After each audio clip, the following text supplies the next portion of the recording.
வேட்டையன் படத்துடைய பிரம்மாண்ட வெற்றியை தொடர்ந்து இப்போ சூப்பர் ஸ்டார் ரஜினிகாந்தோட ஆக்டிங்கில் ரெடியாகி கொண்டிருக்கும் திரைப்படம் தான் கூலி.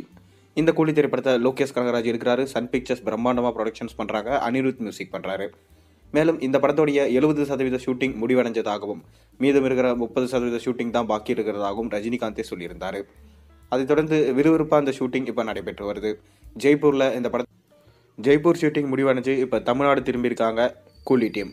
அடுத்ததாக தமிழகம், கேரளா மற்றும் அதை சுற்று வட்டார இருக்கிற பகுதியில் இந்த படத்தோட படப்பிடிப்பை எடுக்க போகிறாங்க.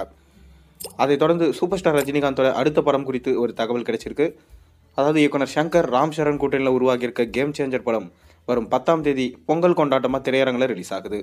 இதனையொட்டி படத்தின் அடுத்தடுத்த ப்ரொமோஷன்களில் படக்குழுவினர் ஈடுபட்டு வராங்க. இந்த படத்தில் ராம் சரணுக்கு ஜோடியாக கியாரா அத்வானி நடிச்சிருக்காங்க. தமன் இசையில் படத்தோட அடுத்தடுத்த பாடல்கள் வெளியாகி மிகச் சிறப்பான வரவேற்பு பெற்றது. இந்த பாடல்களுக்காக சுவிட்சர்லாந்து உள்ளிட்ட அடுத்தடுத்த இடங்களில் ஷூட்டிங் நடத்தப்பட்டதாகவும் படத்தின் பாடல்களுக்காக மட்டுமே 75 கோடி ரூபாய் செலவானதாகவும் படத்தின் தயாரிப்பாளர் தில்ராஜு பேசிய நிலையில் படத்தின் ரிலீஸுக்கு இன்னும் சில தினங்களே உள்ளதால் அடுத்தடுத்த ப்ரமோஷன்களில் படக்குழுவினர் ஈடுபட்டு வராங்க. இந்த நிலையில தான் இன்றைய தினம் ஹைதராபாத்திலிருந்து சென்னை வந்த சங்கர் விமான நிலையத்தில் செய்தியாளர்களிடம் பேசினார். அப்போது சிறப்பான கதை அமைந்தா நடிகர் ரஜினிகாந்தோட மீண்டும் இணைந்து படம் இயக்க விரும்புவதா தெரிவிச்சிருந்தார். முன்னதாக ரஜினியோடு இணைந்து எந்திரன், சிவாஜி உள்ளிட்ட படங்களை இயக்கிய சங்கர் மீண்டும் ரஜினிகாந்தோட இணைவது குறித்து பேசியிருக்கிறது ரசிகர்களை வெகுவாக கவர்ந்திருக்கு. சங்கர் இயக்கத்தில் கடந்த ஆண்டில் இந்தியன் 2 படம் வெளியாகி கலவையான விமர்சனங்களை பெற்ற நிலையில் இந்த ஆண்டிலேயே அவரது கேம் சேஞ்சர் மற்றும் இந்தியன் 3 படங்கள் ரிலீஸ் ஆகவிருக்கு. அதைத் தொடர்ந்து இந்தியன் 3 படம் முன்னதாக உருவான நிலையில் தற்போது மீண்டும் இந்த படத்தோட சில முக்கிய விஷயங்களை அவர் இணைக்க உள்ளதா தகவல் தெரிவிக்கப்படுது. இந்த ஆண்டு சங்கருக்கு சிறப்பான ஆண்டு அமையும் என்பதில் மாற்று கருத்தே இல்லை.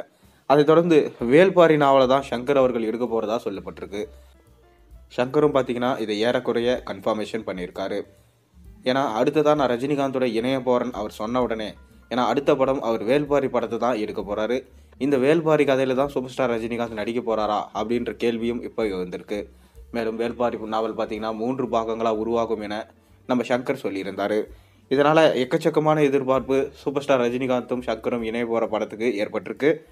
நீங்கள் சூப்பர் ஸ்டார் ரஜினிகாந்தும் சங்கரும் இணைந்து வேல்பாரியில் படம் எடுத்தால் நல்லா இருக்குமா நல்லா இருக்காதா உங்களோட கருத்துக்களை மறக்காம கீழே கமெண்ட்டில் சொல்லுங்கள். மேலும் சேனலில் போடுற ஒரு வீடியோஸும் பிடிச்சிருந்தா மறக்காம சேனலை சப்ஸ்கிரைப் பண்ண, லைக் பண்ணுங்கள், பெல் ஐகானை ப்ரெஸ் பண்ணுங்கள். அப்போ தான் நான் போகிற வீடியோஸ் எல்லாம் உங்களுக்கு நோட்டிஃபிகேஷனாக வந்து சேரும்.